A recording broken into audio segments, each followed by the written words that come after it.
Hello, once again. We're back up. Okay. All right. So, for the time being, this is all you get. Uh, we are going to be going live with our next game, Evil's Day Off, in just about 20 minutes or so. So until then, I've let Ro take a break because he's also going to be in that game. So until then, we have some videos to share. We have some shout outs and everything like that. I am going to drop one of the intermission videos on screen at the moment, and we are going and wait for some more players to gather so I can have someone to riff off, because if I'm just kind of here riffing, you know how it is. All right, see you in a bit. My name is Emma Blackmore. So when I was born, I was diagnosed with congenital rubella syndrome, which resulted in me having hearing loss and eyesight loss, along with various of other complex needs. So if someone really wanted to make the changes where accessibility hasn't been great, I would highly just say, come and reach out. We won't buy it. We just want to help try and make the changes so you can have more people come and enjoy it. My name is Maria. I'm supported by Sense and use the swimming pool and enjoy the cafe. I know hearing people won't sign to me, and I need my mum and dad there to sign. But it would be nice if people addressed me and spoke to me. My name is Saihan Islam, and I know Sense through the budding scheme. My buddy helps me and takes me out to do activities because I find it hard because of my difficulties. I've got this condition that I find it hard to move around and get around places. If the table can be a lot more spaced apart and sort of like more walking space, and for the staff to be trained about autism and other like issues that people have. My name's Helen Conway. I've been involved with Sense since my children were babies. So Ernie has Down syndrome. He's also classed as visually impaired, and he has a learning disability and communication issues. I think as a family you just want for like the waiting staff not to be afraid to talk to Ernie himself or just get involved with him. There's nothing to be afraid about. So sometimes you think, could there be a little quiet area that wouldn't necessarily take up any extra room in the restaurant, but somewhere that you could think about acoustics. My name is Elliot Beaton. I was premature by 2 months, and since then unfortunately I lost my hearing. Since I was 6 years old, I was diagnosed with an eye condition called uveitis. When you're reading the menu in a restaurant, a lot of them tend to be small print.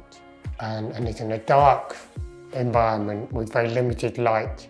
The way forward is that you have the table number and you just use your phone and you can look at the menu of what you want, which is adaptable for your needs, and you order it from the app. And you don't have to deal with any difficult questions without to feel under pressure from choosing from the menu when there's something really small printed. My name is Natalie Williams. I'm connected through Sense because I have Usher syndrome, which is deaf-blind. One particular restaurant I went to is a place where you get up and do your own salad, and there's only lighting directly on the food. I do feel that there could be more improved lighting. If it was lighting around, that would be good. Just keep trying and just do what you can to make people feel included and make people want to come out and just show that you're willing to do anything you can to help them. 2/3 of disabled people experience loneliness. Over half say they would feel less lonely if their local community was more inclusive. Learn how at sense.org.uk/left out of life. Sense. No one left out of life. sense.org.uk Want to be a virtual buddy? You like baking? Let's go.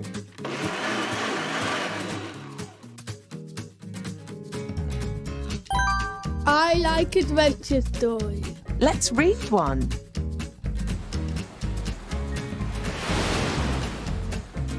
If you've got a little spare time, become a Sense virtual buddy. Sign up today. It's good to make new friends. Sense. No one left out of life. sense.org.uk. Registered charity number 289868.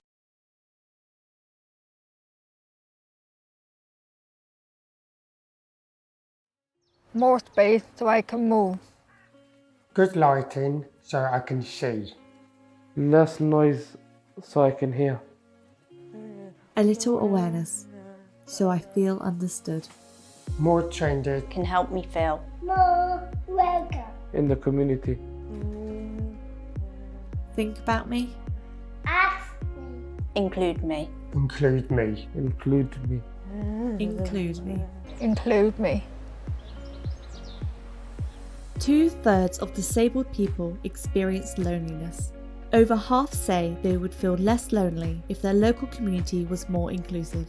Learn how at sense.org.uk/left out of life. Sense. No one left out of life. sense.org.uk.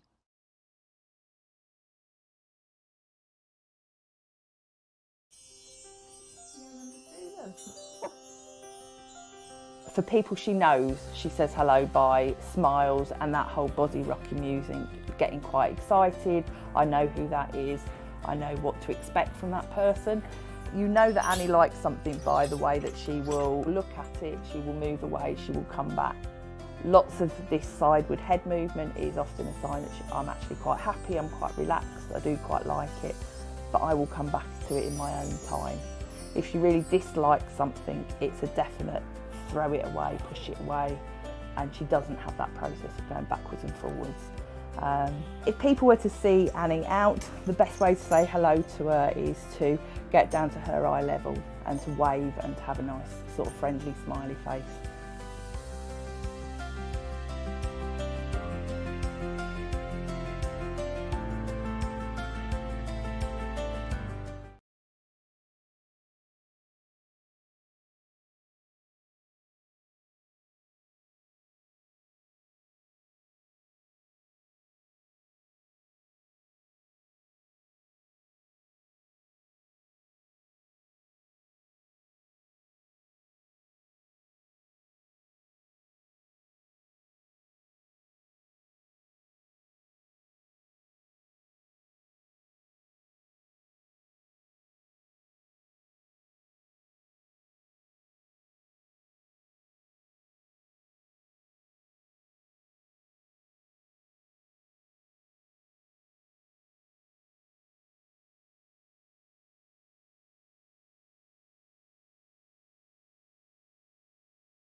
Hello.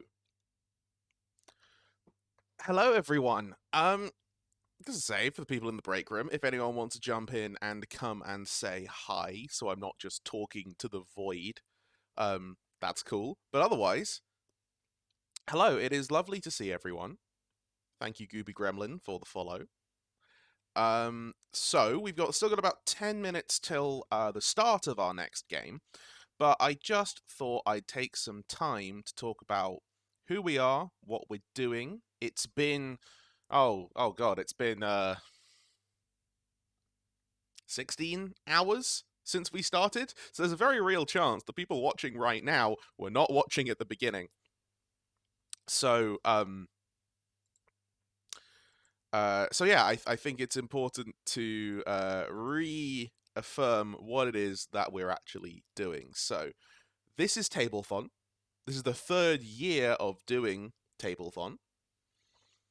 We are a charity stream that raises money for Sense, which we've been playing some of the videos from Sense. They are a UK-based charity that helps people with complex disabilities. So this is things like deafblindness, when you have multiple disabilities that sort of compound on each other. They're a really wonderful group of people who provide a really incredible service, and we're really happy to be supporting them. So, we're going to be on stream until 4 p.m. on Sunday. So you currently caught us at kind of the start of day 2. It depends. Technically, day 2 started at midnight, but really, it's the 8 a.m. shift, I think, that is always the most like that. So in a minute, we're going to be starting my game, run by yours truly, Zach. Hello. Evil's Day Off, which is going to be a modified version of Fiasco, where I've basically just taken all of the rules out in pursuit of just having a good time. That's the plan here. We will simply be having a good time. After that, so that will run until noon. After that, we have the Fae Fair, which is very exciting. A pre-run module by the designer Rainbow for D&D. So that will be 12 till 4. You can see the entire schedule down below if you want to check it out.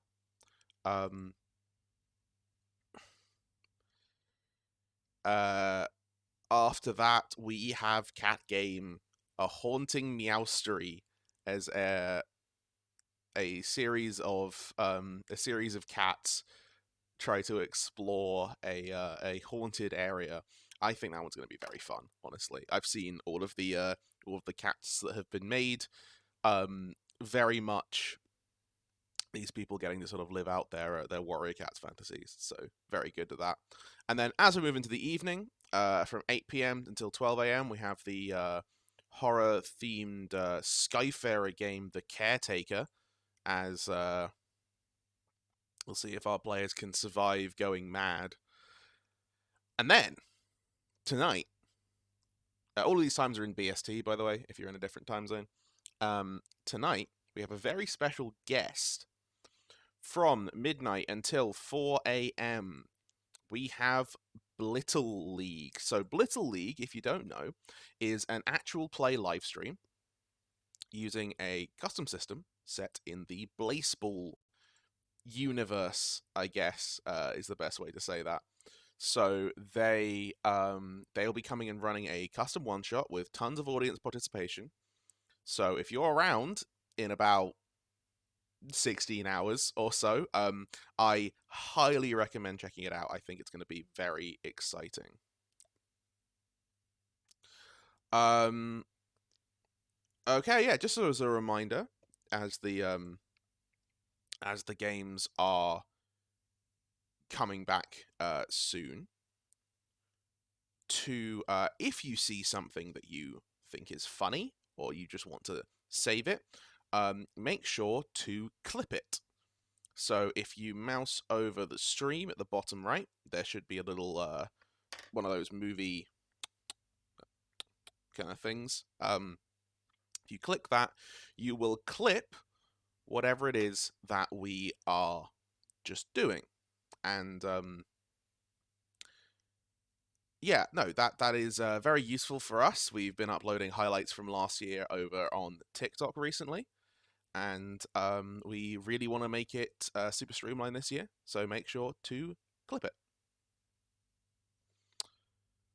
All right, I can see some of the players assembling in the break room.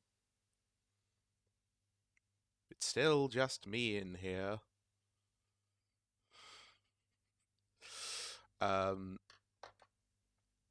What else can I talk about? Let me think. Yep. So again, if you want to help us, we've hit a very incredible £540, which is already an excellent job. There is a Just Giving link in the description below, so just click on that to head on down. We've already had some incredible donations. So so I don't know how far back I want to go, but so during the last time I was on stream, we had Snowy drop a total of £40, which is very exciting. Thank you very much. We had a £20 donation from Frickin' Trash. This is the third year I've dropped in on this event, and you guys are all doing amazing. Thank you very much.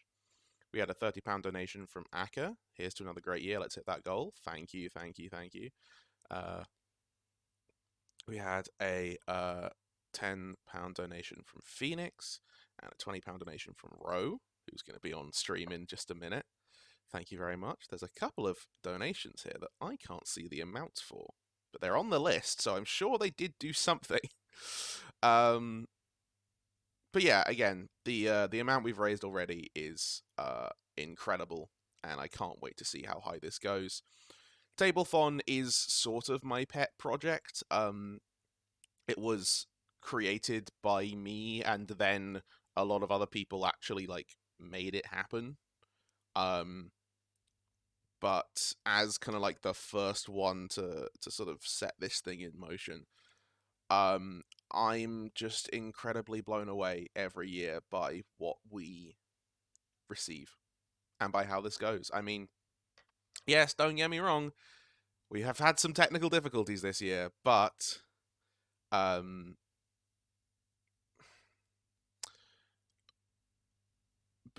fact that we're still doing this in this way, I think, is just so amazing. So, once again, thank you all. Okay, I think it's just about time.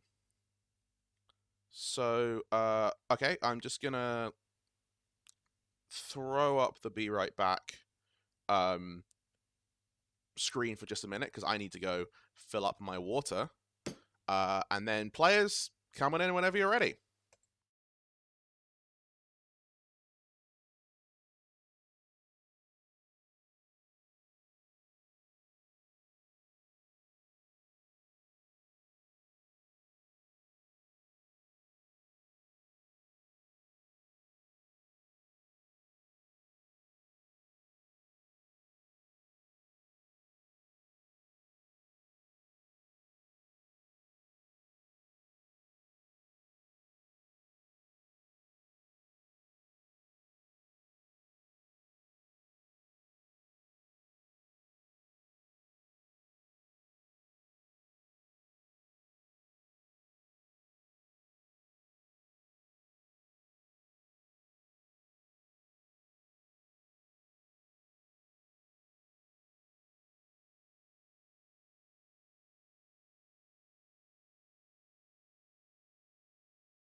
Hello, everyone. Welcome. I will need to fiddle a little bit with the dimensions of the stream, which is something we were aware of. But yes, hello and welcome to Evil's Day Off. A Fiasco adjacent property created by all of us. So we're going to go around and introduce ourselves. So once again, I'm Zach. My pronouns are he and him. And this is kind of my thing, but also for those of you who know about Fiasco, this is kind of everyone's thing. So yeah, we'll go around. Who wants to go next? I'll jump in, sure. Yeah. Hi, I'm Ro. My pronouns are he and they. Yep, Iro. Yep. Oh, okay. No, you go. I'm Katie. I use pronouns she, they. You've seen me before. You've seen me before. I mean, again, that Yesterday. implies that someone's watching all of Tablethon. In which case, go to sleep. Please do. That's please do. You're if you've been here since the start, you're too dedicated. If you left and came back, we love that. We love to see it. Please do sleep. But yes. Please support responsibly. I went to sleep. I did. Anyway, sorry, Jupiter, go. Yeah, I'm Jupiter. My pronouns are he and they, and I'm very excited to be here. I'm Clay, they, them, and you might remember me from last game. Yeah, I was surprised, Clay, because when I saw your when I saw your stream overlay, I'm so used to it being the little marshmallow that I was not prepared for Transformers. I need to look at sad robots to keep me motivated. Oh dear. I have resized the window and messed up everything. Yeah, sorry about this. I'm just gonna be testing some stuff out whilst we go. Yeah, that looks pretty good. Although this window is now big, and therefore I can't see the Jamboard very clearly. We put all our character ideas up on the Jamboard, so if someone wants to tell me things while I sort out the stream, again, now you may be thinking, Zach, aren't you the GM? Isn't this unprofessional of you to not prepare things? Well, you see, we are playing Fiasco. For those of you who don't know what Fiasco is, it is a entirely GM-less game. So, I say entirely. I will be running, I think, the first scene, and then maybe a scene halfway through. But other than that... Oh, also I realized I put on Spotify because I like listening to music, and it might be coming through the stream. You know what? If you hear my playlist, oh well, it's very quiet. It shouldn't interfere. If it does interfere, someone please tell me. Anyway, so yes, we are playing Fiasco. I will say, just as a heads up, the base rules of Fiasco are very not safe for work, and we're not doing that here. We are back across the watershed. This is going to be mostly silly today. I imagine there's going to be a little bit of silliness, perhaps even some goofiness. I'm shocked. Yeah. But yes, so in terms of what to introduce first, I think I'm going to save the rules, what rules there are, for after we do the introduction, I think. Seems fair. So, sorry, I just need to make the one note that I will be making. There we are. Okay. So, assembled viewers, I would like to welcome you to Evil LLC, the finest place for evil in the entire world. Some say our competitors in at the Malice Madhouse are better than us. Absolutely not. They don't produce the level of high quality evil plots that we do. we will be playing the board of directors of Evil LLC, the cream of the crop, the most evil individuals you will ever encounter.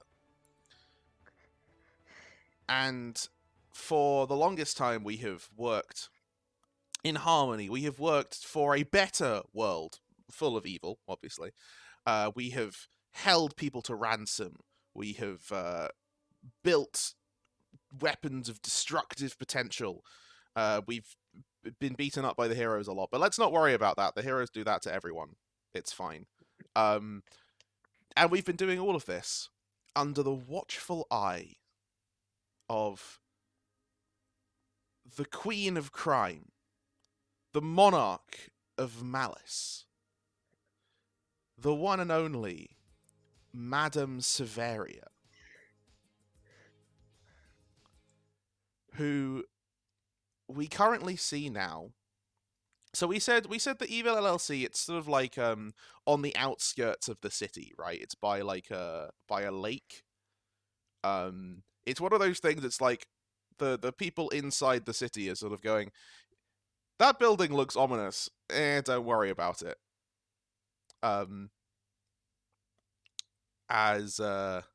Yeah, so the so we meet on top of the building, this massive office complex with a significant underground basement section, motor pool, HR, legal team, all of the usual. You know, you've got to run a company here. And Madame Severia is standing there with a helicopter and is sort of turned to address the five of us. She is immaculate, as always. She does her eyeliner every morning by holding up a knife and painting over it.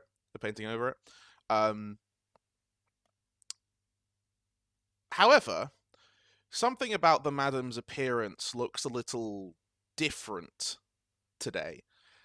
Because rather than her usual, immaculately crisp suit, boots made from an endangered species' leather, and all of that usual thing, she is wearing a very tasteful sort of silk robe, a pair of sort of heavy sunglasses, flip-flops, and is carrying two large bags with brightly colored on them. One of them says "Hit the beach," and the other one says "Sun and fun." Because as Madame Severia addresses you all, she says, "Now, I've spoken of this plan many a time before, and I think it's high time that I put it into practice."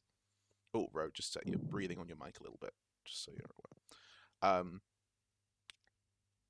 I need a holiday. I have decided to go to the beach. A private beach, obviously. Remember that time we stole that island briefly? Turns out that that buffoon doesn't change the locks, so I can just sort of land on the beach and have a nice time. So anyway, I am going on vacation. This is a storied moment in the history of our company, as I've never gone on vacation before. Which is why I am entrusting the safety and security of Evil LLC to the five of you. And as we, I guess, like, swing the camera around to see this motley crew of the board of directors, who would like to introduce their character first? I have a feeling that I shouldn't go first, because I think I'm, like, the least normal. We should probably go from, like... Yeah, I think if we're going, I think Katie's probably a good place to start here. So one of them is a woman dressed in a very like nice traditional like business suit with black skirt and black blazer and like nice shirt. She takes out a tablet and immediately goes to goes to the madam's HR profile, and deducts a few days of her PTO number. This is Catherine Smith. Catherine Smith had no villain inciting incident. She had lovely parents, a lovely childhood. She has a very boring name. She cannot be a supervillain for the life of her, and that annoyed her immensely. So she decided to go into admin so that she could bother all of the other actually evil people. Hey, I mean, evil's a good career path. You know, you got plenty of advancement. Assuming you stay out of the way, you're not going to get dropped into a shark tank. But yes, so Catherine is yeah, it takes a lot of guts to go into the madam's account and subtract something, but that's why she hired you. You know, that's why you've made it this far onto the board of directors, because the madam needs to know that you can trust someone who loves annoying admin as much as the madam loves evil. Yes, and so what department are you in charge of? So she's kind of in charge of the HR and the department that basically asks you to get all of the legally required forms filled in. Yeah, HR and legal. Yeah, HR and legal, because you can break the ones that are fun to break. Don't break the ones that are boring to break, because that's how you get into actual trouble. Okay, fantastic. Who would like to go next?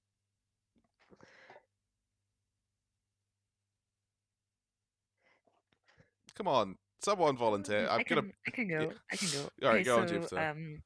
next to Catherine, you see a man in his like late 30s, wearing camo pants, boots, a checked shirt, white and blue, and a leather jacket.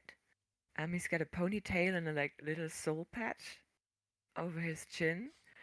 And you know he arrived to work on a boat today because that's how he gets here every day. And you have like this little bit of like a boat smell in the boots always. And on his leather jacket, he's wearing a brooch that is silver.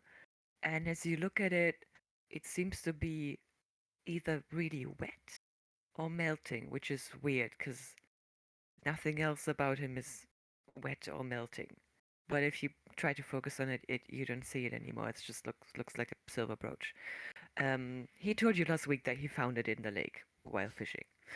And as he's seeing Madame Severia climb into the helicopter, he just makes a mental note of himself. Okay, there's one less helicopter to use for a couple days now.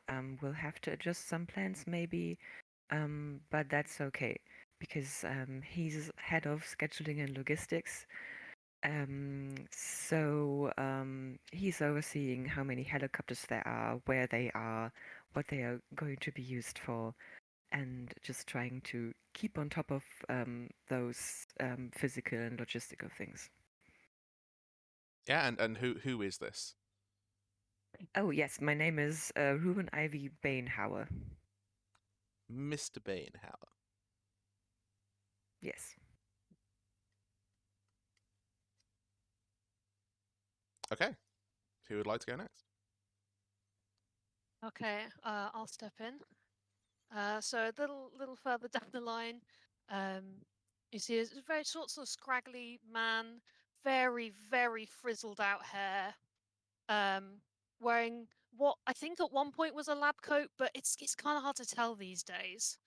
And this is Dr. Edward Ville, head of the sort of the contraptions and weapons department. Very he's sort of not really paying as much attention to this meeting as he should be. Sort of tinkering with some kind of, maybe it's a laser, maybe it's also a kettle.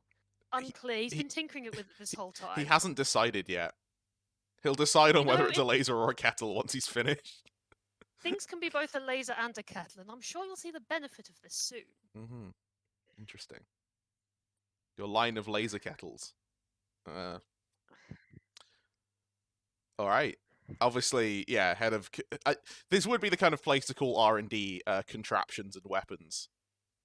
Yeah, I mean, this is a man who's not replaced his lab coat and his hair's everywhere. He's got goggles on. You can sort of tell from the sort of staining and grime that he never actually remembers to put them over his eyes. Like, of course, it's called Contraptions and Weapons Department. Yeah.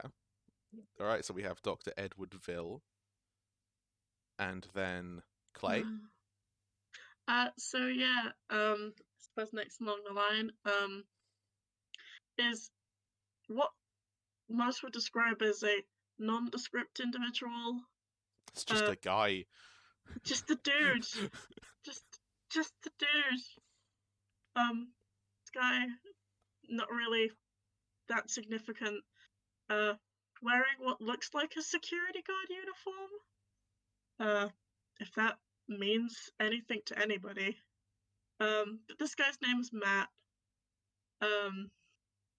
Whether or not he actually does anything within the company, or whether or not he's actually there at all is a very big mystery.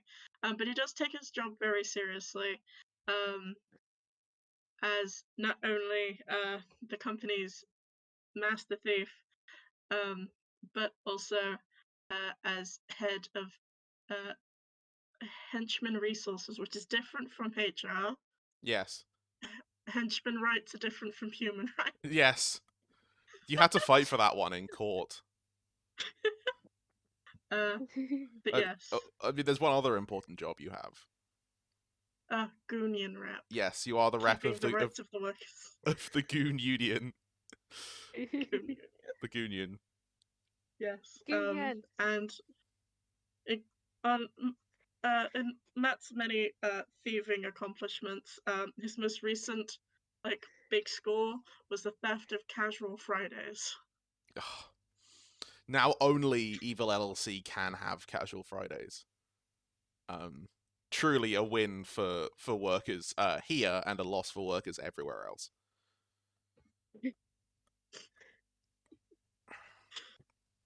And finally, so we pass by 4 humans of various different, amounts of normal. And then finally, you get to a large, hulking figure. It's a demon. So we're talking 9 feet tall, red skin, massive horns, claws, heavily manicured claws, obviously, filed into very sharp points. The works. This is, hang on, I gotta do the voice right. This is Gulnak. Or, that's his demon name in Demon. Obviously he has a human name because that's hard to pronounce, which is Dave. Dave has been summoned, was summoned a while ago, with excellent references in Evil. Evil, much bigger industry in Hell than it is on Earth. So Dave is in charge of the sort of heavy hitters division, which is sort of like a combination of various different monsters and beasties that the company uses whenever they need to really just go to town on someone, and is sort of observing the proceedings with sort of a firm look, fang teeth poking out of his mouth. And yeah, so these 5 individuals arrayed before you on the helipad as the Madame Taveria is sort of like going to climb in the helicopter and turns around and says, "Right. Now here is what I want you all to do. I should return within 24 hours. I want you to keep everything ticking over. I'm sure you're all aware of your various duties. Things should be fairly simple. It's a bit of a slow day at the company. I deliberately didn't plan any evil schemes, which means the heroes should have nothing to do with us. And the most important thing, you must not let anyone know that I have gone. The Madame Severia does not take a beach holiday. So, it must be clear to everyone involved that I am on other business. Distract them if you have to. They're goons. It shouldn't be that hard.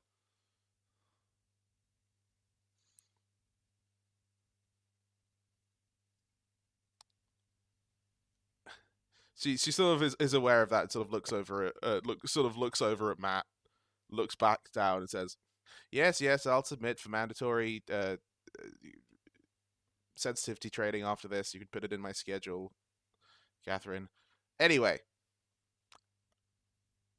now to business." And she sort of clambers into the helicopter, flying it herself, obviously, because no one else can know, and flies it off the roof of the building and away.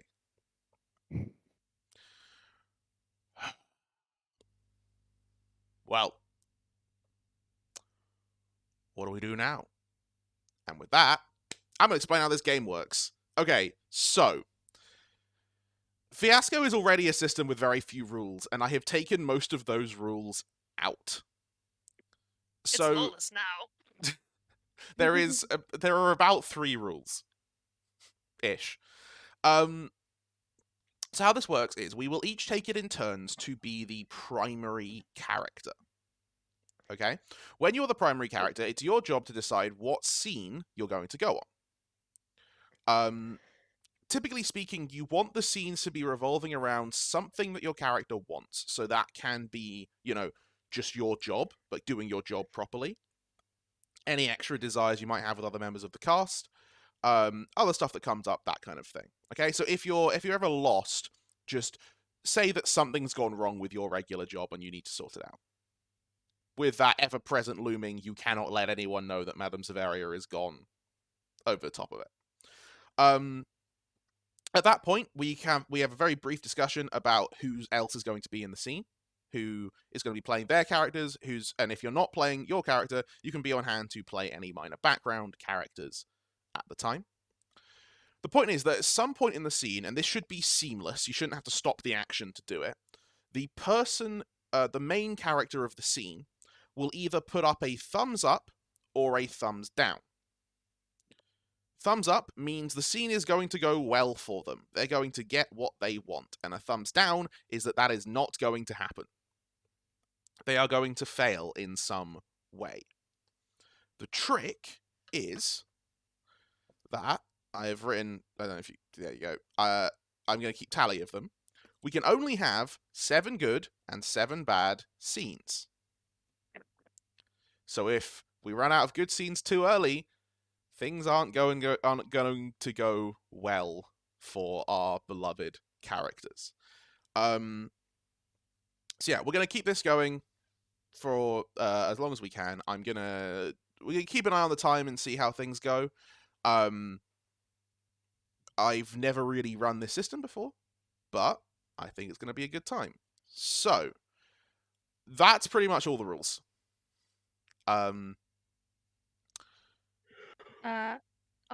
No, please. No, I was worried that the stream had an issue, but the issue is on my end. Okay. So in that case, then, who would like to go first? Does anyone have a particular scene they want to try? I have an idea if no one else does. Yeah, no, by all means. So you are the main character. What would you like your scene to be about? So, Catherine sees this as an opportunity. The boss is gone. They've emptied the schedule. Now she can go and get all of the paperwork that everyone's been ignoring. Oh, we may have some minor buffering issues. Okay, you know what I'm going to do? I'm going to close the Twitch stream on my end. Okay. Which means I can no longer actually see the stream. But hopefully that should clean things up a little bit. It's looking smooth on my end on Streamlabs. I can still see the chat, obviously, because that's how Streamlabs works. Let us know if that fixes it.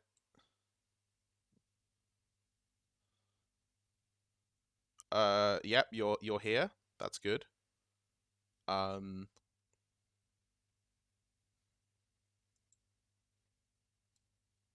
Yeah. Okay, yeah, I am seeing some notifications about quite a few dropped frames.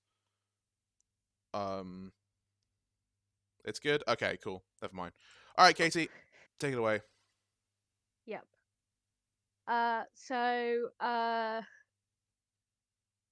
Do you mind if I include your character, right? Yep, because I think we established that this is a man who has not completed any of his paperwork. So I think very much if you're looking to round up paperwork from people, he's certainly someone you must be coming to. Yeah. Catherine, armed with the confidence of someone who has paperwork saying that they're allowed to do this, marches down to his lab. Okay, I guess the rest of us can just play, like, lab interns. We're all very busy with a very complicated device that is going to blow up if we don't keep monitoring it. So, you know. You've probably been given very conflicting instructions on how to build it, given what mood Edward's been in. Yeah. Rap. Hello? Dr. Vile. Aha! Hello, Catherine. What brings you to my office? Catherine brings out her tablet. You see this list? Yes. This is a list of all the paperwork you haven't completed over the last 6 months. Now you see, you have to understand. I've got a very efficient system. I've got this box here, call it the paperwork filterer. It filters all of these pieces of paper you give me into nice, tiny, thin, manageable strips. That is a shredder. We agreed. We had a presentation about how shredders are not appropriate methods of filing paperwork. I even included nice back together. I included nice infographics for this purpose. You've shredder. Tomato. Why do you even need this paperwork? It's just paper. What can it possibly do? Because this paper tells me we don't have enough money for the moon laser, and that just can't be correct. We do not have enough money for the moon laser. Doubt. Do you know how much Matt is pushing for green pay rises? And not my moon laser, isn't it outrageous? The top of the building needs a finishing touch, and I think lasering the moon is just what we need. Important note, the top of the building already has a helipad, but go on. Irrelevant to this man. We have a helipad. Okay, so it's a helipad moon laser. Are you happy now? Can I have my money? Have you filled in the form for the money? Define filled in. Not put it in the shredder. First of all, it's a filing box. It's a Second of all, no.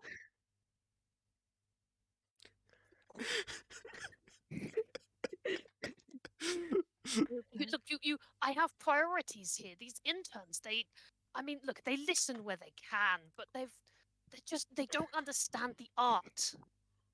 They also haven't had the internship forms filled in for the last 2 years. They will never be able to graduate from internship if you do not fill out their internship forms. Nicely. Now you have to understand. They're so hard. They're good go-getters. They, look at them over there. That one's building the spoon knife. The cafeteria is really lacking in innovative cutlery, and I really think the spoon knife is going to revolutionize the eating experience for our workers. Okay, but you are aware that even if you shred all of the paper, we move to digital paperwork. Fine, I'll shred your tablet. Is that what you want from me? No, I want your paperwork. The digital's not going to fit in the filing box. That's the point. So, I really think you're missing something here. so Katie, remember to thumbs up or thumbs down, Yeah, depending on. yeah, thumbs down. Okay, I don't know if we can see that. Yeah, sorry, thumbs down. It's going to Yeah. go poorly because I don't see it going well. Yeah, the point is that they don't fit. I mean, theoretically, this could fit, but do not. I've heard of a genius thing they've put on the systems these days called the recycling bin. Do you think that would work as a nice substitute for the filing box? I feel like filling in your paperwork would be a nice substitute for the filing box. I've been having some troubles with the hot pen. I thought it would be a good idea, make my writing flashy and bold. It has some slightly unintended side effects, by which I mean brilliant extra features. In which, when you click the pen on, it does blow up. I've made several of these. All of them have blown up. So I'm not quite sure how. Okay, even if I could get some sort of, I don't know, sticky tape, if that even exists, and stick together all of the things from the filing box, how could I possibly fill them in? My hot pen keeps exploding. Have you? The interns haven't finished the next prototype. Have you filled in the instant form from the injuries? I think you're missing the step where the pen blew up. How was I supposed to fill in a form? I think at this point, my intern's pen blows up. Oh. Please, Cynthia, please. I'm sorry. I told you not to click the button on the prototype. I didn't. Oh, well, get back to the blueprints then. Right. Of course. Remember, every accident is a new brilliant feature. I'm sure you have a computer. You can fill it out on the computer. Have you looked at this lab? Where am I supposed to find my computer? There's blueprints everywhere. Those are far more important. I'll requisition a new tablet. She like taps on the tablet to change profiles to like his and hands it over. Have a profile on this? Yes, it's where all your paperwork is stored. Ah, for the filing box. No.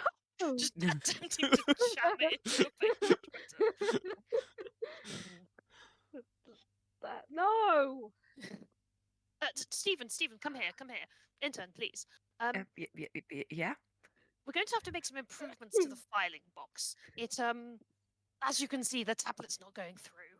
And how can I possibly file any of my electronic paperwork if it can't go through here? Yes, sure. The Definitely. There you are, Stephen. I'll give you bonus sour milk for that. Okay. It's a new drink Thank you very much. on. Yes. People love that fermented stuff. Sounds lovely. It can't possibly have any flaws. Every flaw is a new feature. Mm-hmm. Just looks over to the exploding pen. Stephen was just about to just clean that up as regular. Okay, thank you. Okay, I will deal with it. Hard of work as always. Thank you, Stephen. Thank you. You know what? Another day. She just turns and leaves. Paperwork sorted as usual. Lovely to see you.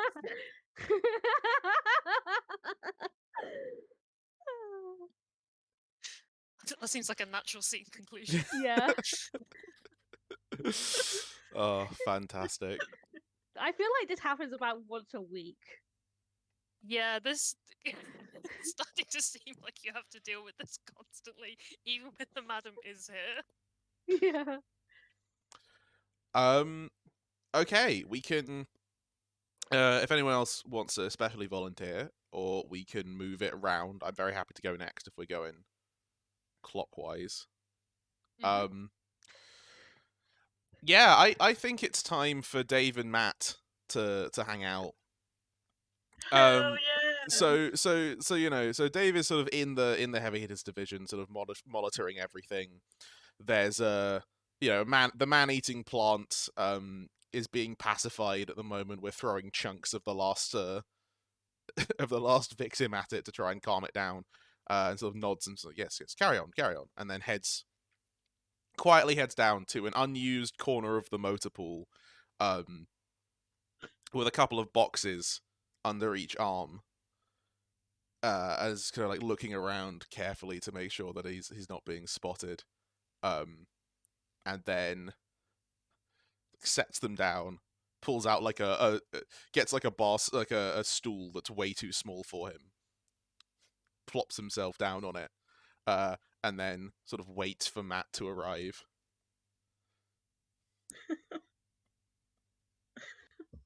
But Matt, Dave won't have to be waiting long because Matt was already there.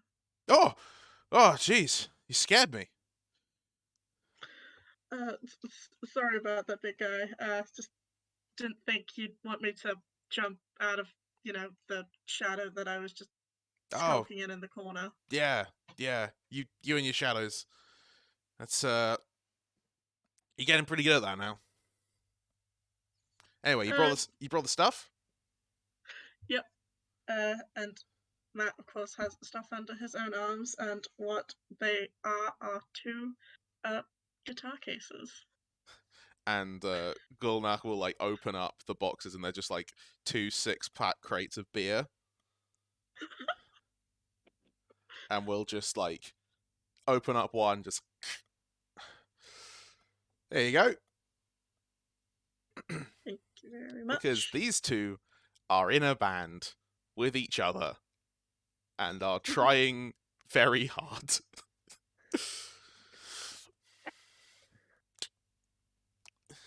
It like just knocks back the whole thing in one go, and just like, tastes awful. I love it. Working class man's drink. What can you say?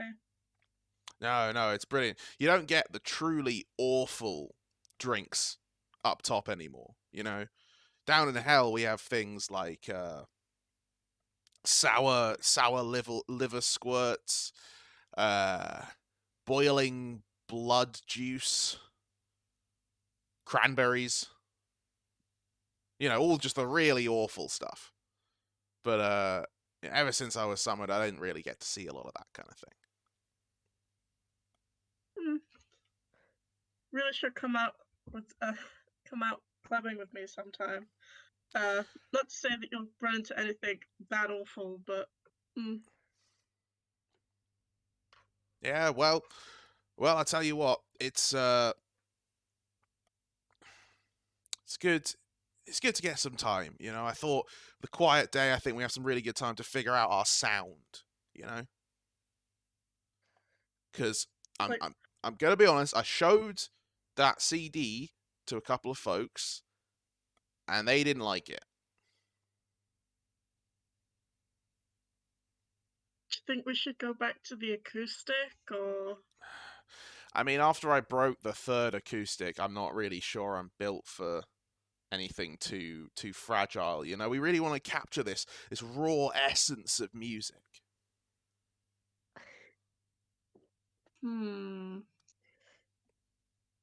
Well, maybe we should go primitive then, something a bit sturdier.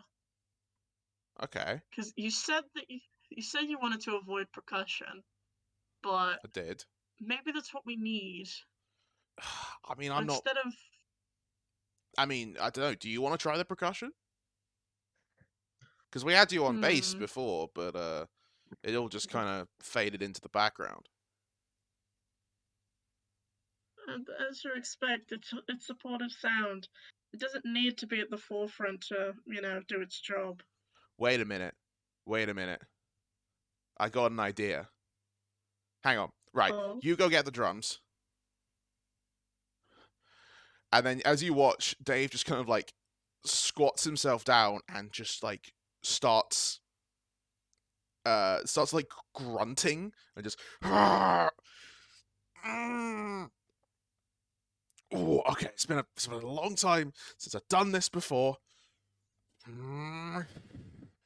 And you watch as a second pair of arms starts to like slowly grow out of his like lower torso as they just like strain and push push against as like viscera starts dripping down.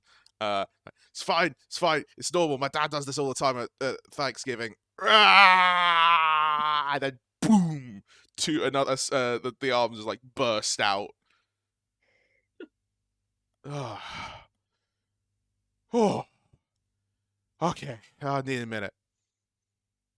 You got the drums? Yep. And Matt's already somehow pulled like a cart of drums out of the shadows. Good stuff. Alright. Let's try this. And he will sort of pick up the guitar with one pair of arms, pick up the bass with the other pair of arms, and just kind of like hold them both out to either side. Okay.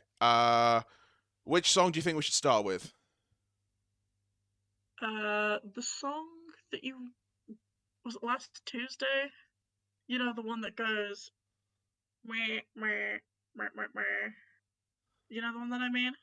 Yeah. Crying Penguins.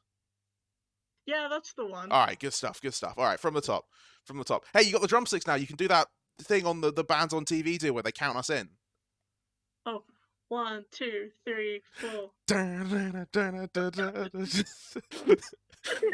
And it actually goes quite well. I mean, to be clear, these two are terrible. But they're terrible in a very fun kind of way today. And Crying Penguins being named quite appropriately because it was not only inspired by the animal, but also just the idea of the misery caused by crying penguins. Yeah, exactly. They're a very common sight at Demon Thanksgiving. Can't wait to find out more Demon Thanksgiving lore as the game goes on. Alright. Dr. Vil. Okay.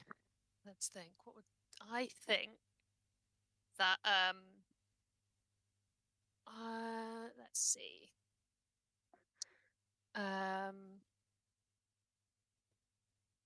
I think that Dr. Vil, he's been up tinkering in his office. He's had some success avoiding his paperwork once again. And it's about time that he starts getting some real concrete work done on the moon laser. And so I think he's gonna go and have a chat with Ruben Ivy to try and work out some of this sort of scheduling and logistics for the now that the madam's away, what sort of resources he can sort of edge in and get ready for making the moon laser possible. Yeah, sure.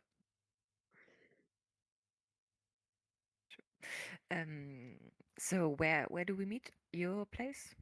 Your I imagine I'd probably I imagine you've got some sort of big scheduling we've got a meeting room in the third floor. That is very like dark, not comfy meeting room. You get a little scrappy slip of paper under your office door that says "Meet me in meeting room 5." Doesn't say who it's from, but you can kind of tell looking at it that it's from Dr. Yeah, yeah. It's like picks it up. It's like, well, okay. Dr. Vil is the only one who communicates like this. He's Yeah, just an absolute yeah. menace in the office. I'm very quickly realizing he's increasingly just becoming Trexel from Stella Firma.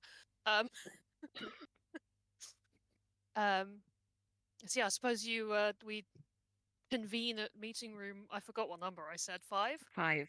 Yes. Yes, it makes sense. I'm going to meeting room number 5, and as I walk there, I see you standing in front of meeting room number 4, about to go in there, and I just point to the door that says 5. Aha, meeting room 5. Aha, Show you that. Yes. A genius idea. As yes, definitely a genius idea. And we go into meeting room 5, which is just a white room with boring white tables and chairs that are just always, you cannot sit up straight and be comfortable, you can't lean back and be comfortable. They're meeting room chairs. They're designed to keep the meetings short. These people want to get out of those as soon as possible. Okay. Yes, let's sit down. I brought my laptop, of course. So,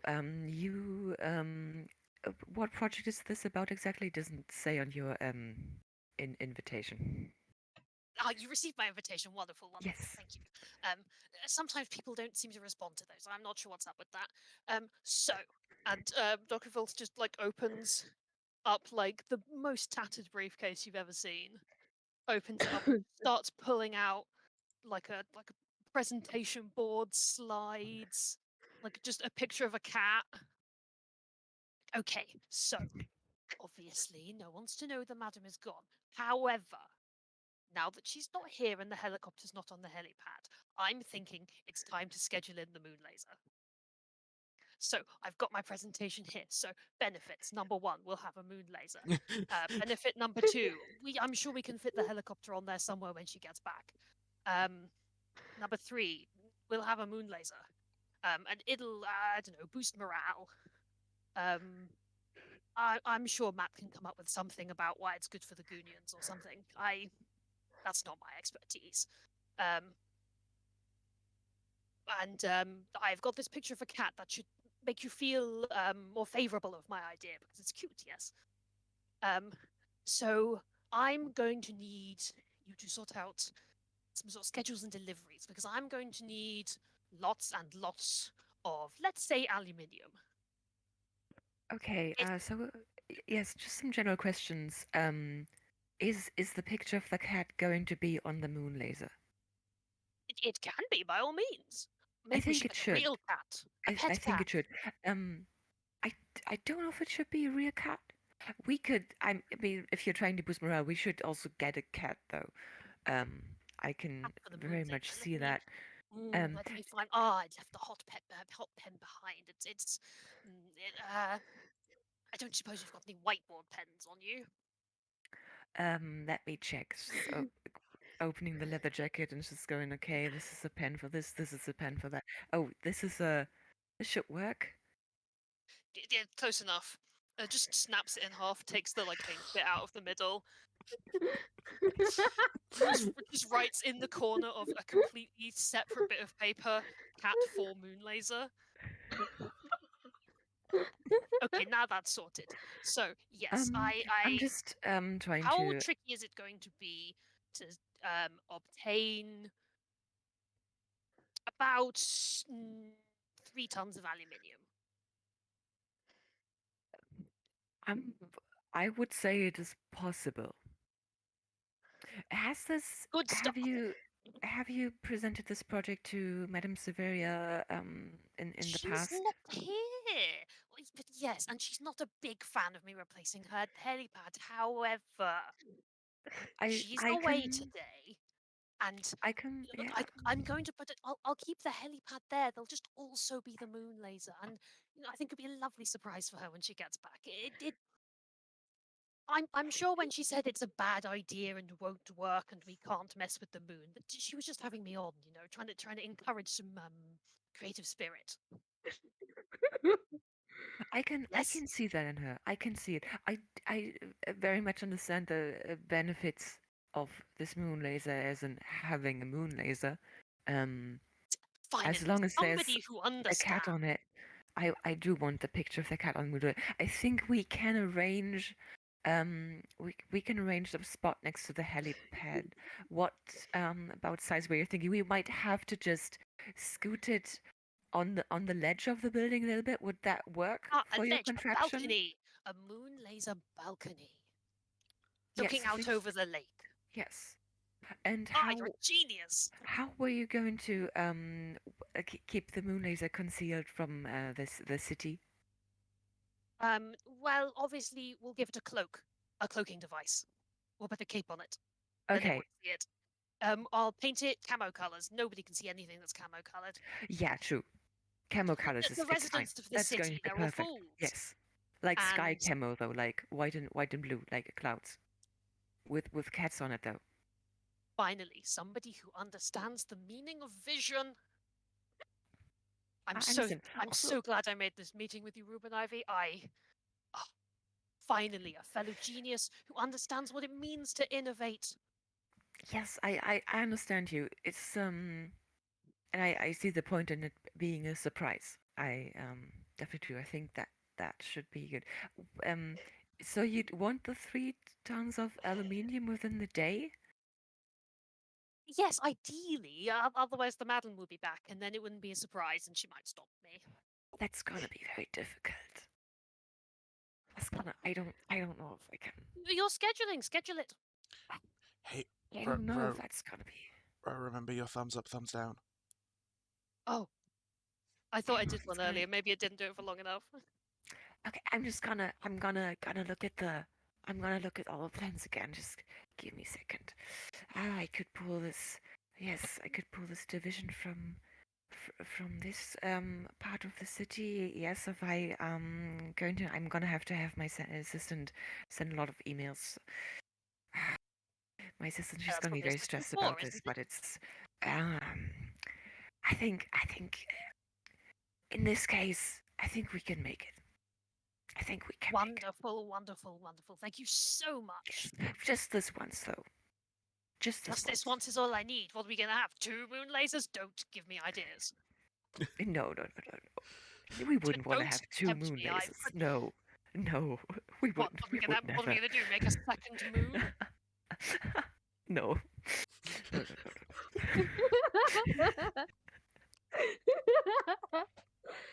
Wouldn't it be cool to have a second moon? Um, Ooh, you've given me some good ideas. I would Ruben Ivy. I would have to plan farther ahead for a second moon. You do understand that, right? You would No, next obviously time, not please right just now. give me a month notice for this. We 3 need tons of the aluminium, moon laser first. I can do within the day. But the moon, I The think moon's it's very big. I understand. yeah. The moon's a lot bigger than the moon laser. It's a Yeah, lot we further than the moon need like a laser, hangars to and sort of construct it first. You would need, and I'll we have would to do need to plenty of bring a lot planning of in new Ruben's people. the We'd Moon have to talk to 2.0. Matt about that, and Matt's always, you know how Matt gets with well, secret new spontaneous moon projects. It's difficult with the people. I understand. Or Yes. you've already given me your support on the aluminium for the moon laser. So really, what more can I ask of you? Technically more, but I'll settle. Oh, okay. Okay. Good. Thank I you very will much. put this in. I'll be back off to the lab to start working on some Moon 2 blueprints. Sorry, I just saw Just Void in chat. Just fake the second moon landing. It's like, yeah, what if we make a second moon and just fake the moon landing now? Yeah. That sounds good. Just bamboozle them. 2 moon, 2 landing. Yeah. Hit movie. Moon landing Tokyo Drift. Wait, I'm gonna go. Sorry, Clay. While you're thinking of your scene, I'm gonna look up the Fast and the Furious naming convention so we can do this properly.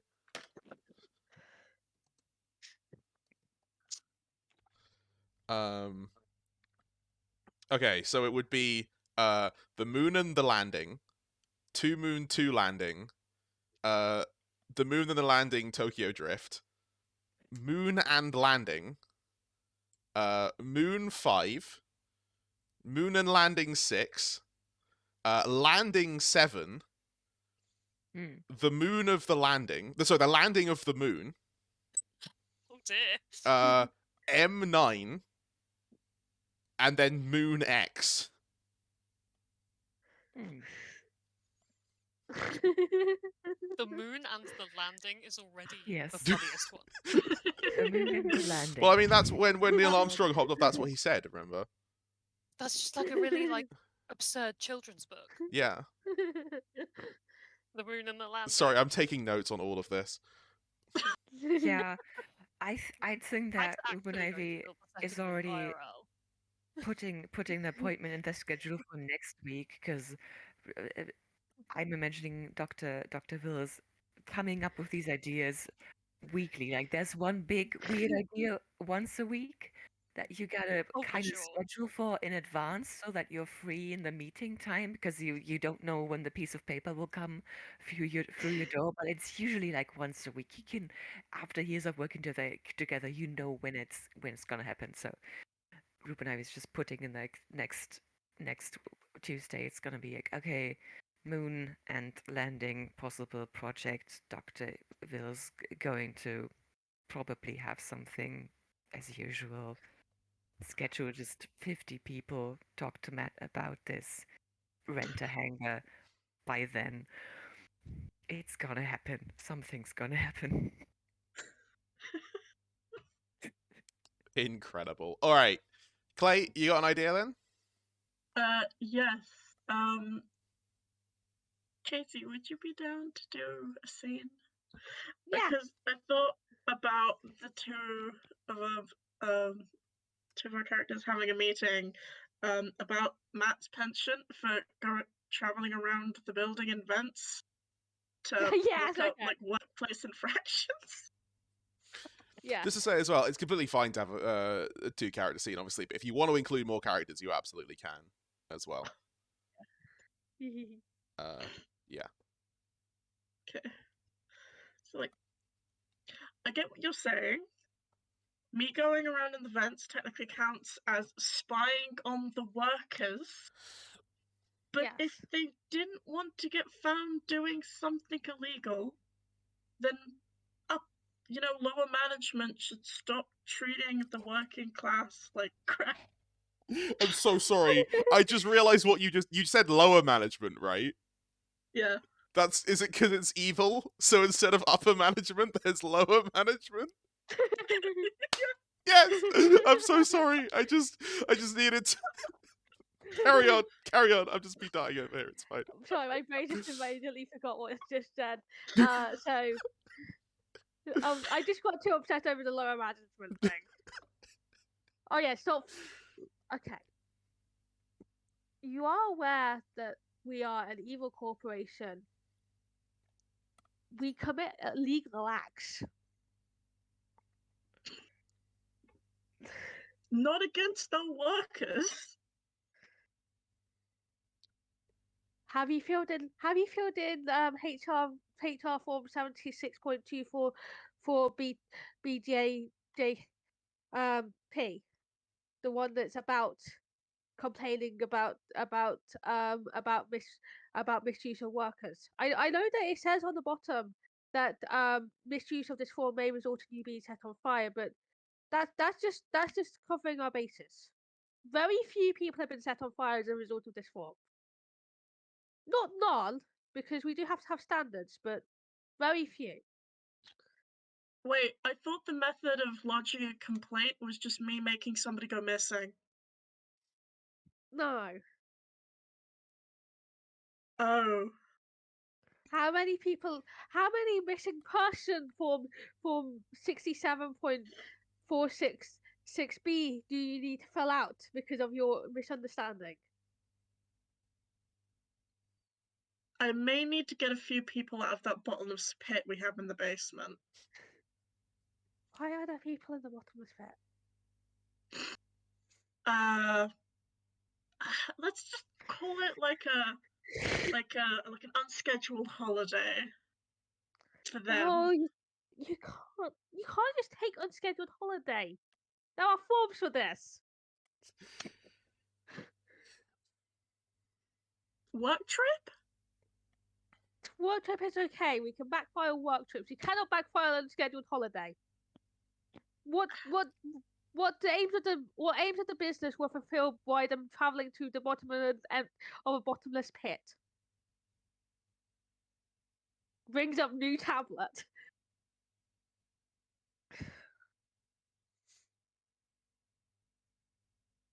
Okay, I mean, bottomless pit has gotta have some kind of,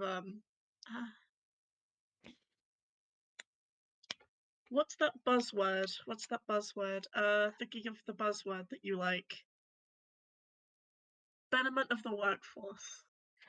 Yes, yes. It was a wellness trip in order to explore new ideas and explore new.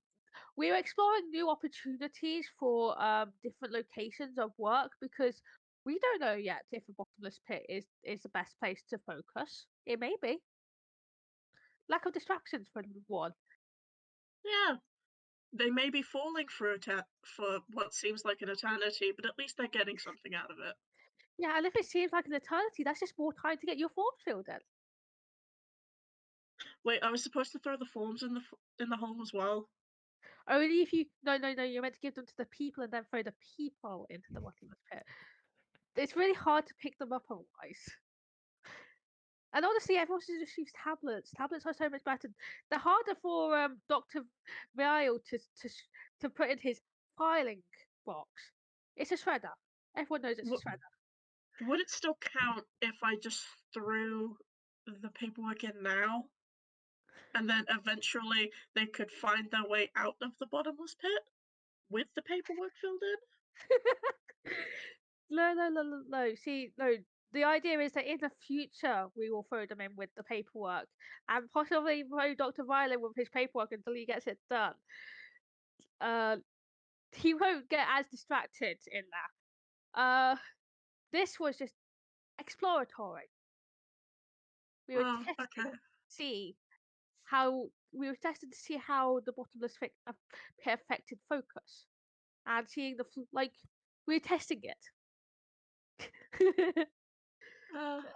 And we will get them out of it and do interviews regarding the benefits, whether they think that it will be a beneficial working environment. Yeah, testing scheme. But you mentioned something about getting them out of the bottomless pit. You do know how to do that, right? I presume that you know how to do that. I was just gonna throw a trampoline in there or something and hope they figured it out. You were the one who threw them in the bottomless pit. It is your responsibility to figure out how to get them out of the bottomless pit. This is very clearly stated on the rules for the bottomless pit. Can't we just file missing person reports or something? I mean, if they're treating the regular working Joe like crap, do they really deserve to be taken out of the bottomless pit? If you want to file a missing person report, that is for 35.5 DH.76. Okay, could I have like 30 of those? Because I'm gonna need to backdate some of them. I will send you a digital copy. Great.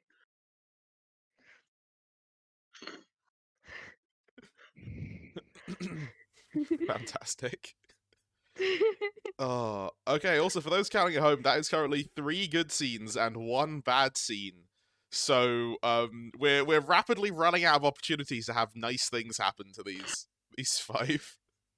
Fully setting ourselves up for failure down the line. Yeah, I mean, hey, there are 3 more scenes left in this half, so we could just entirely get rid of almost all of the good scenes, depending on how this goes. Yeah, all right, Jupiter. Yeah. Take it away.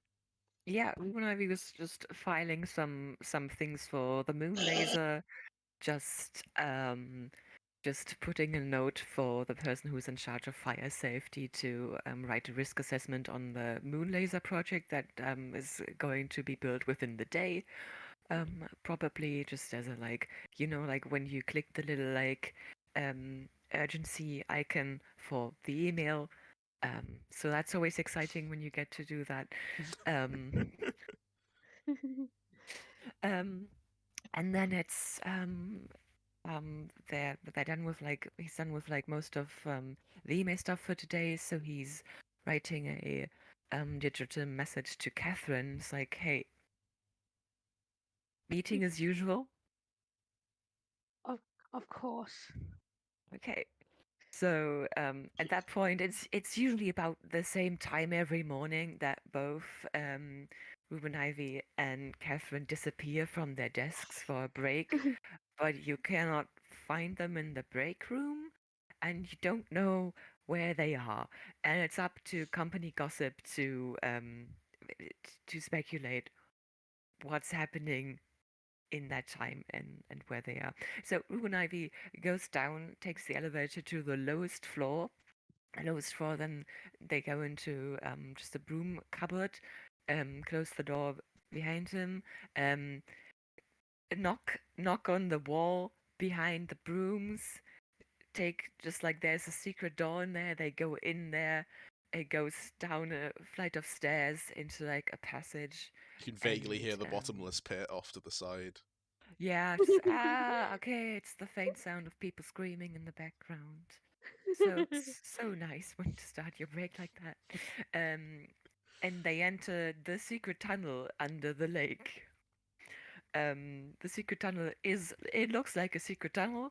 It is a concrete tunnel with some dirt in it. But it has been decorated with some very nicely mounted fish on the walls that, of course, Ruben Ivy was catching himself in the lake. And the fish all have decorations, and they have all got given names.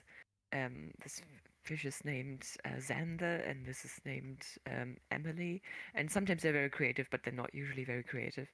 And they get down there, make some coffee in the machine, and sit down at the table that has a very nice chessboard on it. A few minutes later, Catherine arrives, tapping in her tablet as he goes, as he fills in the form for a short break, less than short break, less than half a day, location, place on site, not registered, and then sits down because he knows how to do her paperwork. Ruben, Yes. I've been having a day. Oh, I understand. Me too. Dr. Will's getting up to the. I mean, I was about to say weirdest ideas, but the usual ideas really. And he just like gets up and closes all the 15 locks on the door that have like different mechanisms of like sliding and having bolts and different keys that then lead into other keys. And there's a small chest in the corner for just the keys for the mechanisms on the store. Okay. Is it the moon laser or is it the heat pen? She It moves is the the moon first piece. laser. The heat pen, Oh, I honestly, I wouldn't ever say it to his face, but I don't believe in the heat pen. I don't think that's an innovation that will bring this company forward. Like, of course, I give him my support in all formal matters, but see, this moon I laser, would be I'm just fine. I'd be fine with the heat pen if he filled out the incident reports for when it blew up in his interns' faces, but he does not. yeah, yeah. I see your point. I definitely see your point. Just this moon laser, just there's a thing that I've convinced Dr. Ver to do, and it's just I'm just giving you cats. It's going to have cats, so Live cats. maybe. If you have live, no, I'm not talking business right now. See, Matt has come up with a great innovation, which I think will help with the Doctorville problem. Oh, Bot- Putting people in bottomless pits until they get their paperwork done. ah, yes, I heard them just there. It's a nice acoustics in here actually. Um, the thing is, I don't think that works with people of Dr. Will's status. I think Dr. Will would have some sort of mechanism built to, well, I don't know, or I don't know what happens if you throw Dr. Will into the bottomless pit? Does it just explode into nothingness? Will we create a black hole? I because the bottomless pit is bottomless, but Dr. Will's ideas are also quite bottomless. So if they're just in there for long enough, cannot tell you what might happen. True, This true. might I understand your point, but this might be more than we would bargain for. But however, do we wanna begin? Of course. Okay, and as per usual, you are so good at this. But I think today, today I might have a chance. I looked up some moves yesterday. So we will take the usual bet. If I win, which I might, it hasn't happened yet. But if I win, as per usual, as we've said for every day in the last 3 years, you will listen to my ideas. Okay? Okay. Okay, my ideas for you in this company. And Okay. if I win, you will forge Dr. Ville's signature so that some of the more minor forms that don't actually require his input can get filled in, so I can pretend that he's done some paperwork. Okay.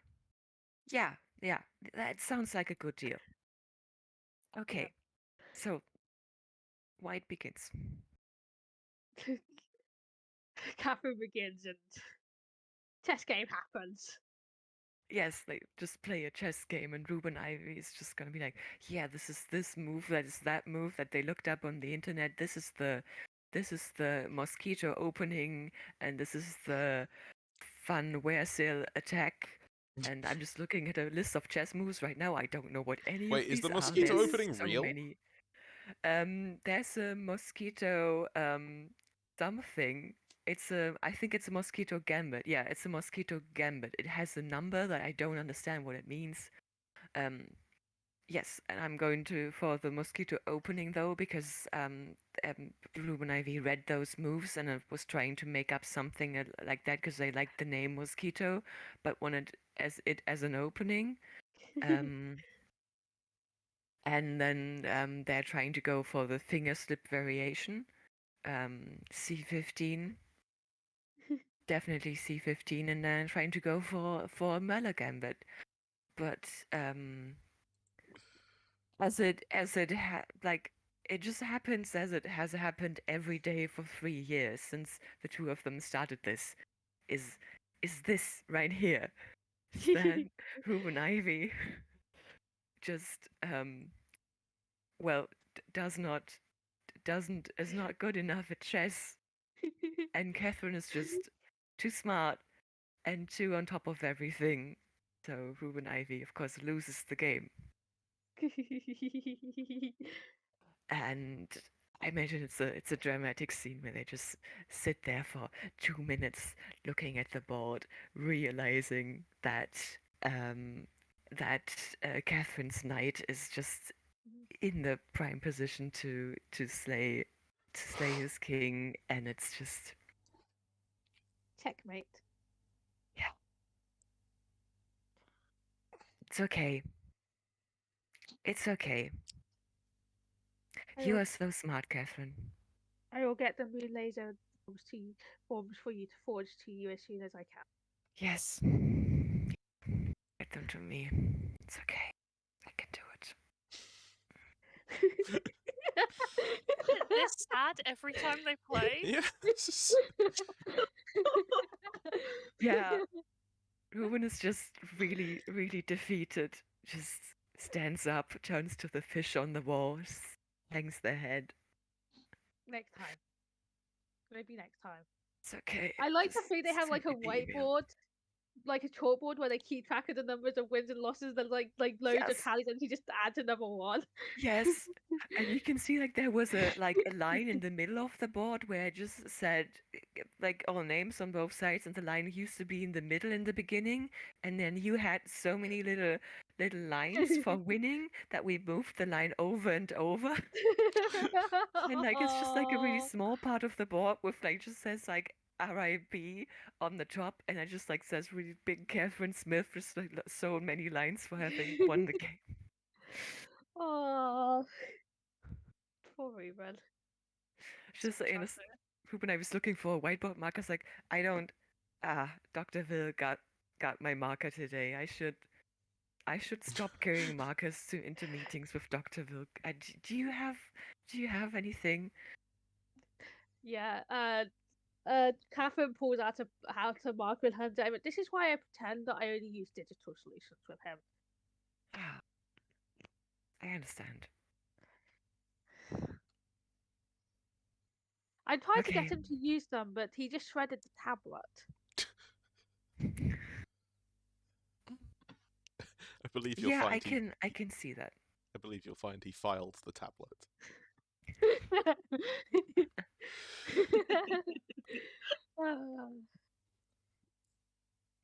Okay. See you tomorrow then. See you tomorrow.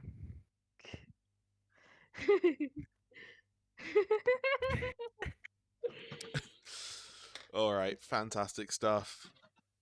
Okay, well, Katie, you're in all of the scenes. You got another one. Yeah. I'm trying to think of an idea that will bring like more people in. You know what? There's probably like a sense like so to do the Moon Laser project, right? Wait, no, let me think. Because that's more of a We're really doubling down on this Moon Laser thing now. Like I don't know, like maybe there was like this pre-established like maybe like each week, Catherine likes to pretend that she has some level of like control on what's going on in this company. She does not. So each week, like all of the directors get together to have like a stand-up meeting where they discuss any interdepartmental issues that they have with each other. And Catherine, having a lot of interdepartmental issues, is going to call an emergency meeting to remind everyone you need to do your goddamn paperwork. All right. So yeah, like so Catherine walks into the meeting room, which is one of those like nouveau ones that has like standing desks because this is a stand-up meeting and you stand up in stand-up meetings. Because Dave is like 9 feet tall, he's sat on the stand-up desk with his feet propped up on a different stand-up desk. Right, we have this meeting every week, so you all know I brought you here. Paperwork. It is not being done. I don't need to name names because the person who is most guilty of this has just rolled their eyes. Also, I think Dr. Bill has also fully like rolled into a room on one of those desk chairs, but instead of the wheels, it's like rollerblades. And just knowing that it's the standing meeting, has bought the rollerblade chair along with him. And is like sitting on it backwards. Hey, I think what would sorry, Karen. I think what would be a good idea is if we get together and together we workshop and mind map a solution to this lack of paperwork issue. Hey, Phil, why do you not like paperwork anyway? It's fun. I mean, I've got to be honest with you all, as I always am, of course. The filing box is so satisfying. I love the little noise it makes. I like to throw the confetti everywhere. It's a shredder. Tomato, tomato. But yeah, anyway, Catherine, point is, you don't have to worry about my stuff. All right, I always do my paperwork on time because I outsource it to all the interns, and it is incredible watching them squirm as they have to fill in the third set of identical documents. It's truly fantastic what you've put together here. I mean, really, the level of absolute malice on display. See, Dave understands. Dave understands my vision. So how can we be more like Dave? First things first, it's going to be hard for me to become 9 feet tall. I'm sure you'll manage. Good point. I am a genius inventor after all. Exactly. Thank you for your continued faith in me, Dave. Perhaps if we could harness Dave's powers, with your permission, of course. Dave's filling him paperwork powers. Maybe they come from some demonic source, but he just has the ability to understand paperwork. the There is ability to. There is a lot of paperwork in hell. There's a lot of paperwork everywhere, and I really thought that the filing box was the solution. The filing box is not a solution. Can we all agree that shredding your paperwork is not the way to deal with your paperwork? She looks at Matt and Ruben for like help, like back me up here. I mean, I have to agree, especially since I've just gotten the okay to deal with all of my paperwork. And the people that I don't like by just throwing them into a hole. No, the idea is that the people you throw into the hole do the paperwork. I do want them to come back with completed paperwork. Yeah, you got to throw some pens down there or something. There's a new batch of hot pens on the line. Hopefully these ones won't explode. Yeah, I don't know if we should put the hot pens in the bottomless pit yet. I'm just gonna have somebody bring over 100 pens to the bottomless pit. What room is that? Is that minus 2.4? Yeah, minus 3.4. Exactly. Okay, yes, like, I'm gonna right at the bottom. You can't send miss an email it. to my assistant. Yeah, They will have the pens brought in there. Really, I would prefer more people didn't ignore the bottomless. Did miss the bottomless pit. That we have had too many accidents. Why do we not have a cover for that? We did, remember, and then it went missing, and then you made me fill out another form, which I threw into the pit. Yes, I thought the cover might need solar panels. Oh yes, the solar panel incident. It's inside. Look, sometimes an idea isn't what you first thought. And I maybe misplaced it and forgot to put it back. That's all right. Look, if you got any spare solar panels, we got a Sun Beast in the heavy hitters department. I'm sure they'll charge something up. Fantastic. See, a problem solved. I mean, less cover on the bottomless pit, more chances I have in a week to throw people in it. Precisely, I'm doing service. We do need to figure out how to get people out of the bottomless pit before we implement the plan to do paperwork via bottomless pit. Have you considered bungee cords? Oh, I was going to say big net. Almost the same thing. Nah, I've already tried a trampoline. Anything that goes into the pit stays in the pit. You need something on the outside. Can't we just sort of not make the pit bottomless anymore? Well, we would have to fill it with a lot of stuff that would disappear in the bottomless pit. We could build a little bridge into it, and then we would just have. We can do it like with fishing. We should have somebody on duty on the bridge, just throwing out a fishing rod to just get the people, fish them out of there. I told you, big net. Oh, like tuna ships. See, Yes. Dave, the problems are here with the idea that this isn't a bottomless pit is that all of the paperwork is filed for a bottomless pit. Right. And we've previously stated the issue with the lack of completed paperwork. I believe it would be best if we reduced the amount of paperwork by not changing it from not being a bottomless pit. Yeah, More importantly, you'd get rid of a marvel of science. I mean, remove the bottomlessness of the pit. That's just a pit. I can dig one of those any day. Forget marvel of science. You get rid of the one place I have to put people I want to go missing. Don't take that away from me, Dave. Oh, I just feed them to the man-eating plants. No, because then I need to hold them for ransom after they go missing. Right, yeah, no, fair enough. I need to be able to record their screams at any given moment. So fair enough. Good point. Well made. All right. I'm glad that you fill in the forms for feeding people to the plants, though. Getting them to fill it in before you feed them to the plants feels a bit extra, but it is appreciated. Do the plants that you feed them to need to fill in forms? Because that seems like a workplace safety hazard. Like, what if they choke? What rights do the plants have? They love it. It's in the name.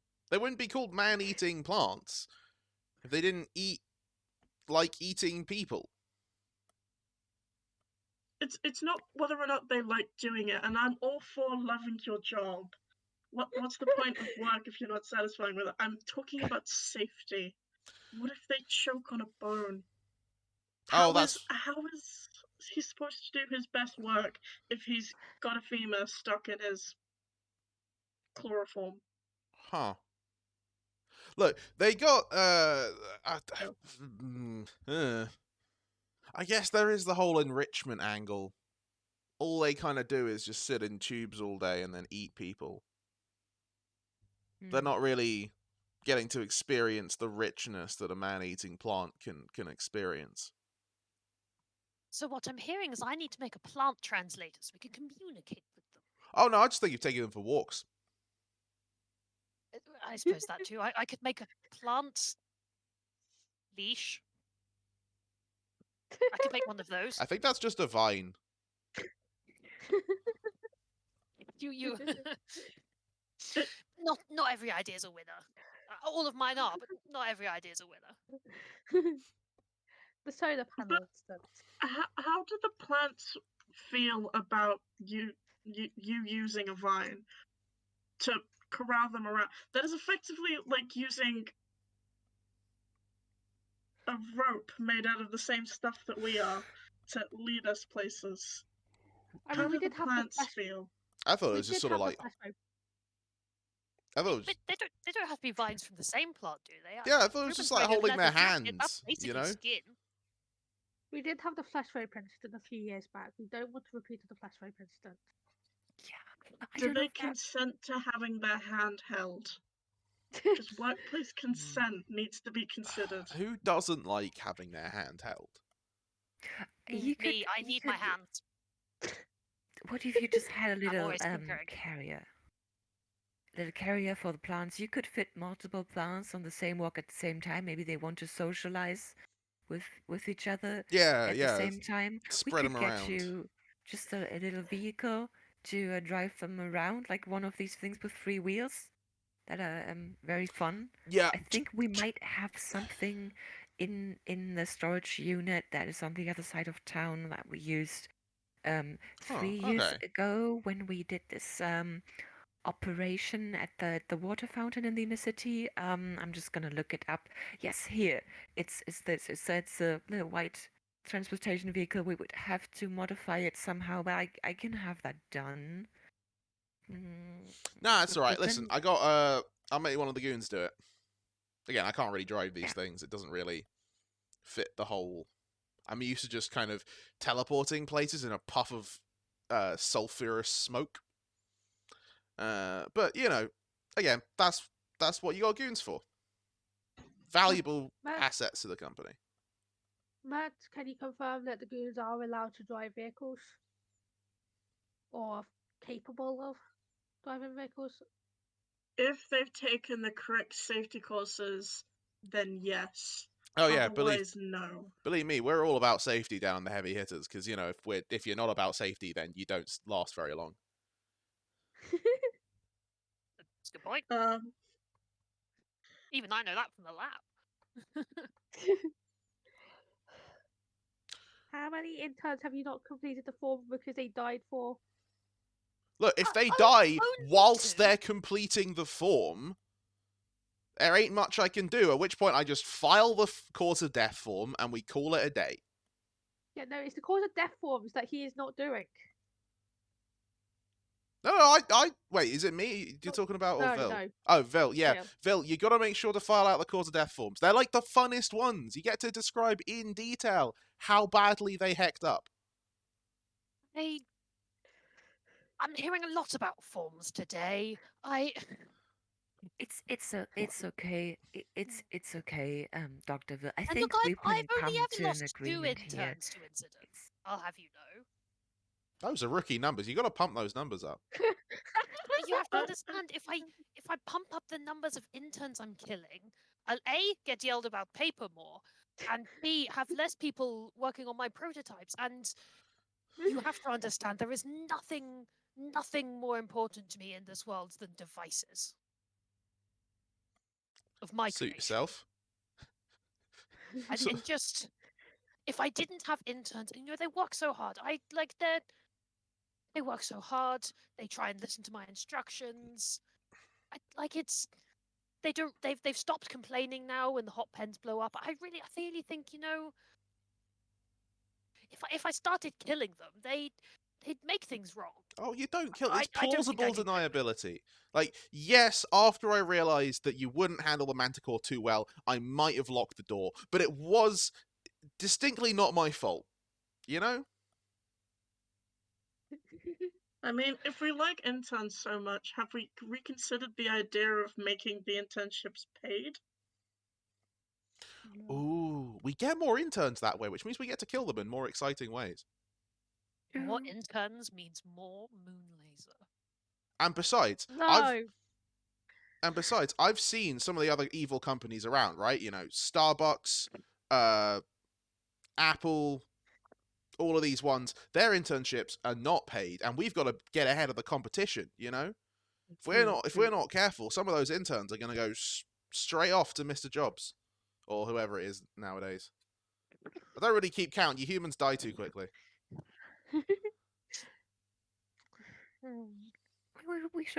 We could need some quality interns. Matt, what do you think about that? Do you think that? I mean, hiring new talent is always important, especially since a lot of my guys are getting arrested for, I'd say, petty reasons, and we really need to train some new getaway drivers, because once again, the old guys keep getting arrested because they're bad at their job. So getting some quality interns that know how to drive and can rob a bank at the same time. Yeah, all right. Promising. All right. I don't know if we have the funds yet, but we could also maybe make it a program for people to get a license with us. You can take a bit. You can take a bit off my budget if you want. I mean, again, once we've figured out how to put solar panels in the Sun Demons area, electricity costs have gone way down, so we got a bit of extra off the top you can skim. Yeah, sure. Honestly, the main thing that's causing issues with the budget is this order for £400 of aluminium. I think you'll find that's 3 tons. 3 tons of Yes, aluminium. it is 3 tons. It's not an issue. It's sorted. It's not an issue. It's fine. I mean, the goons are doing the robbery right now, yeah? There should be. I've got some of the best guys on it. I'm not saying that they'll succeed, just because it is an all-goon squad, and as much as I believe in them, Tim seems to be having an off day today. Didn't have the regular swing in his crowbar. Ah, Tim. Yeah, well, here's hoping they deliver. Right. So you know what? I'm going to close down just to see how this could end badly because I'm curious. Okay. We're just going to crash this thing, huh? All right. Yeah.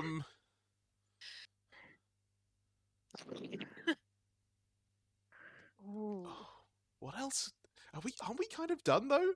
Like, I thought we were ending on quite a positive note. If you want this to end badly, I can have Dr. Phil's chair explode. Actually, yeah, no. Let's be honest. It was a thumbs up. Yeah, I was gonna say this was a functional meeting. This was a functional meeting. Oh no! You got Dr. Phil to have a conversation. That's a success. Yeah. Yeah. He's maybe coming around to the idea of building an automaton to do paperwork instead of the filing box. That's got to be a success. Yes. But no, we are very low on successes. It's chaos from here. What's the tally right now? The tally is currently 4 good to 2 bad have been spent. So we've got 3 good scenes left and 5 bad scenes. Okay. This is going great. We're just piling up to give you the satisfying narrative arc of Dr. Phil meeting his karma. This game is not called A Very Nice Time. It's called Fiasco. Yeah.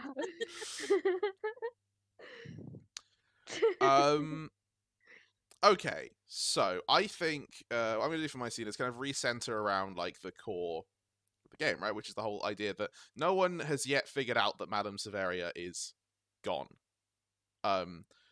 But some people want to see her.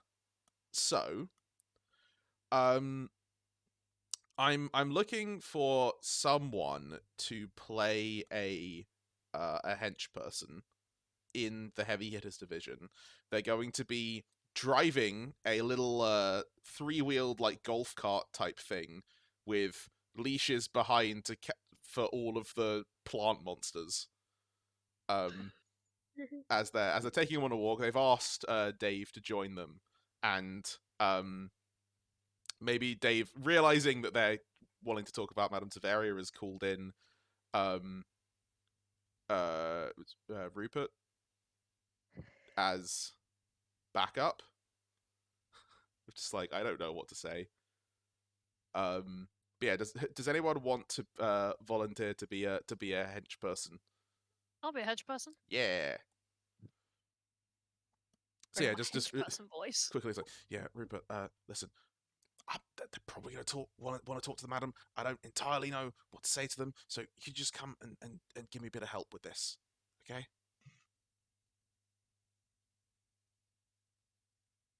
Oh, Jupiter, you there? Yeah, sorry. Oh yeah, I was hoping to call you in. Is that? Sorry, yeah, it's okay. I think my Discord just wasn't doing it for a second. Sorry. Okay. Sorry, what were you saying? Sorry, it's Ruben, not Rupert. I was got just that wrong. Yeah. in my emails. It's okay. So I was thinking of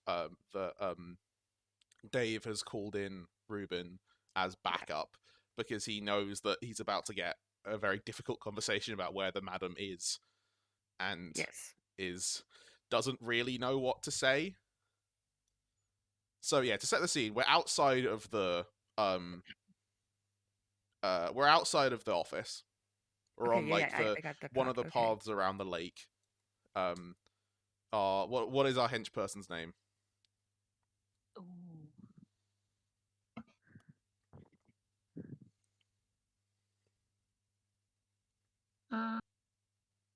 Groom. John is a solid name. Groom?